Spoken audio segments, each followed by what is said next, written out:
Moving on now, for many of you watching at home, this is just video of the former president, Donald Trump. And yep, that's correct, it is.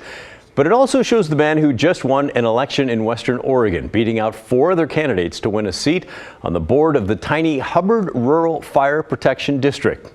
No kidding, I'm really not joking. It's not April 1st, this is real.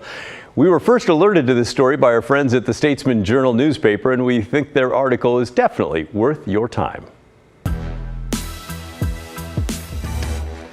It was written by Bill Poehler and winds through the wild story of how the nation's 45th president secured what can only be described as an unlikely victory. Here's how it happened. In the May 16th election in Marion County, there were several seats open for the Hubbard Rural Fire Protection District. That covers 7 square miles between Woodburn and Aurora and serves about 5,000 people.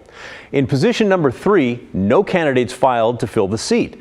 So voters were left to write in their own choice or just leave it blank. Of the 452 voters in that district who were eligible to vote for that position, only 25 actually wrote in their own candidate. 5 people received 2 write-in votes each, including former President Trump.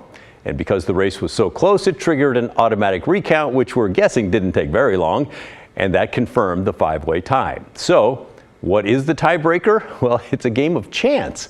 And in this case, a roll of the dice. By the way, the Marion County clerk says they've confirmed all of this with their own attorney and the Secretary of State's office because, as he put it to the Statesman Journal, it's been a while since they've had to do something like this. So, check it out. Each of the write-in candidates had stand-ins roll for them. Mr. Trump certainly did not attend, and neither did the other 4. A 12-sided dice was used, and on the first roll, 3 candidates rolled a 10, including the stand-in for the former president. And in a way that's almost too fitting for a man who developed casinos, in the second round of rolling, Trump's stand-in rolled a 12, and it was not matched by the others, making Donald J. Trump the winner. So, what happens next? Well, the fire district has to determine whether Trump is eligible to hold office. To do so, the candidate must own property or live in the district, which, to our knowledge, Trump does not do either. His primary residence, of course, is Mar-a-Lago in Florida.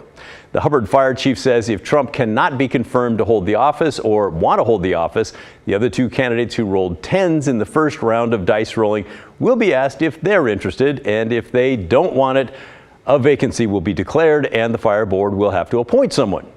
By the way, this is a 4-year term and it's not paid. Next steps will be determining during a fire board meeting on July 12th. And for what it's worth, former President Trump's campaign did not immediately respond to the Statesman Journal when they asked if he was interested in the position down there in Hubbard. We're guessing the answer is no, thank you.